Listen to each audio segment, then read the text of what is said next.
Би өнөөдөр хүүхдийг хэвтэж байгаад хөхүүлэх хоёр байрлалыг танилцуулж байна. Ээж яаж хэвтдэг вэ? Толгой дэрэн дээр байх ёстой. Хэрвээ толгой маш намдоор байвал хоёр дахь дэрийг аваарай. Ингэж хэвтэнэ. Одоо бид хүүхдийг ойртуулж байна. Эхний байрлал нь ямар ч төрлийн хөхөнд тохирно. Хүүхдийг ойртуулж хүзүүг тохойн нугалаанд тавина. Цаашдаа бид хүүхдийг дээш доош нь хөдөлгөж хамар нь хөхний толгойн түвшинд байх үс болгох хэрэгтэй. Дараа нь бид хөхөө авч нугалаа хийнэ. Нугалааг бид үргэлж эндээс дээд талаас нь хийнэ. Ингэж нугалаа хийгээд хүүхдийн дээд уруус дээр хөнгөнөөр хүргэнэ. Хүүхэд амиа бага зэрэг ангаахад бид хөхийг нь ам руу оруулж хүүхдийг зэрэгцүүлэн хөх рүү нь ойртуулна. Үүнийг ийм хөдөлгөөнөөр хийж болно. Эсвэл заримдаа ээжүүд ингэж хийдэг. Хүүхдийг хөхүүлэх хоёр дахь арга бий. Гэхдээ энэ байрлал нь зөвхөн жижиг хөхтэй үед тухайлбал эхний эсвэл хоёрдугаар хэмжээнд тохиромжтой. Бид нугалаа хийхгүй үедээ зүгээр л хүүхдийг хөх рүү ойртуулна. Хүүхэд хамраараа хөхний толгойг олж амаа бага зэрэг ангааж эхлэхэд нь бид түүнийг гүнээр хөх рүү нь шахаж өгнө. Хэвтэж хөхүүлж байх үед нуруу маш их хөшиж бидэнд үнэхээр хүндхэн тухгүй санагддаг. Дээд хөлийг урагш тавих нь маш их тус болдог. Дэрийг бага зэрэг налан суудаг байдлаар ойртуулж тавьбал нуруугаа амраах боломжтой болно.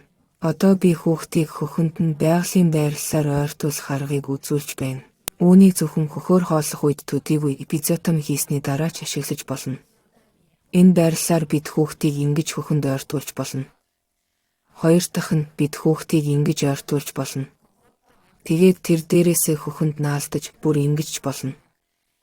Мөн бид бага зэрэг доошилж яг адилхан хүүхдийг бараг хэвтээ байрлалаас нь хөхөнд ойртуулж болно.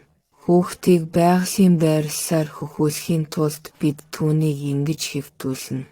Ингэж бид хүүхдийн хүзүү мөрний хэсгийг тогтоож өгнө. Дараа нь бид бяцхан хүүхдийг бага зэрэг урагшлуулж болно. Мөн энэ байрлалаас нь дахин жаахан хөдөлгөж ойртуулж болно. Энэ үед анхаарах хэрэгтэй зүйл бол миний гар хүүхдийн хүзүү мөрний хэсгийг үргэлж тогтоон барьдаг. Аль ч байрлалд байлаач тогтоож өгнө. Харин сууж байхдаа хүүхдийг хөхөнд хэрхэн ойртуулах вэ? Ихэвчлэн ээжийг орон дээр сууцуулж хөхүүлдэг.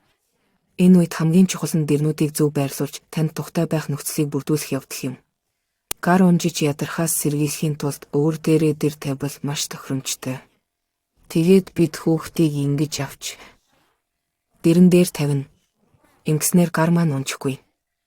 Бид хүүхдийг тэврэн барьж байна.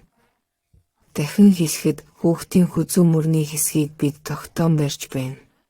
Хүүхдийг бид ингэж тэвэрч хөх рүү нь ойртуулж чаддаг байх ёстой. Дээд уруулаар нь зөөлөн хүргэж өгнө. Хүүхэд амаа бага зэрэг ангаалгадаг.